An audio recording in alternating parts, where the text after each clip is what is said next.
Welcome to home cooking. अगर आपको मेरी रेसिपीज पसंद आ रही हैं तो चैनल को सब्सक्राइब कीजिए और साथ ही बेल आइकन को क्लिक कीजिए ताकि आपको चैनल की अपडेट्स मिलती रहें। अस्सलामुअलैकुम। आज मैं आपके साथ चिकन कीमे की रेसिपी शेयर कर रही हूँ।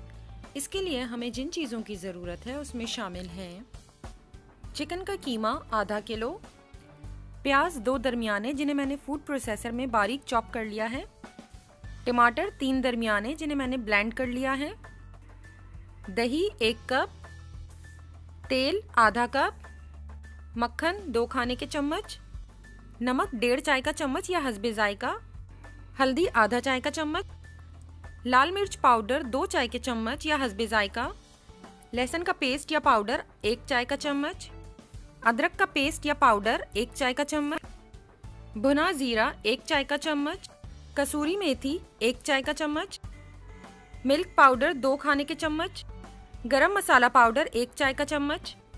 सबसे पहले कढ़ाई में तेल और मक्खन को गरम कर लें। फिर इसमें प्याज जो कि मैंने चॉपर में बारीक पीस ली है वो शामिल करें और इसे इतनी देर तक भूनना है कि इसका कलर थोड़ा चेंज हो जाए। जब इसका कलर थोड़ा चेंज हो जाए तब इसमें ब्लेंड किए हुए टमाटर, अदरक और लहसुन शामिल कर 2 मिनट तक इसे भून लें। इतनी देर भूनें कि तेल अलहदा होने लगे।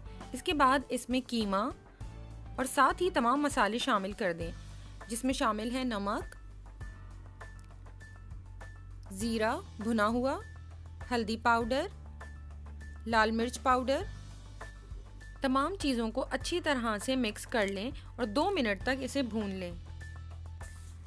इसके बाद इसे कवर कर इतनी देर तक पकाएं कि इसका पानी खुश्क हो जाए और तेल अलहदा नजर आने लगे। अब एक प्याले में दही को फेंट लें और इसमें मिल्क पाउडर शामिल कर अच्छी तरह से मिक्स कर लें। कीमे में दही का मिक्सचर शामिल कर दें और फिर इसे अच्छी तरह से मिक्स कर लें। 1 से 2 मिनट तक पकाने के बाद इसके अंदर गरम मसाला पाउडर और कसूरी मेथी शामिल करें। दही, गरम मसाले और मेथी को अच्छी तरह से मिक्स कर कवर कर दें और 5 मिनट तक दम पर छोड़ दें। जब तेल अलहदा हो जाए तब गर्मा गर्म कीमे को डिश आउट करें और फिर इसे हरे धनिए और हरी मिर्चों के साथ गार्निश कर दें। इस कीमे को आप चपाती, नान या फिर पराठे के साथ सर्व करें। अगर आपको ये रेसिपी पसंद आए तो प्लीज़ लाइक, शेयर और मेरे चैनल को सब्सक्राइब करना ना भूलें। Thank you.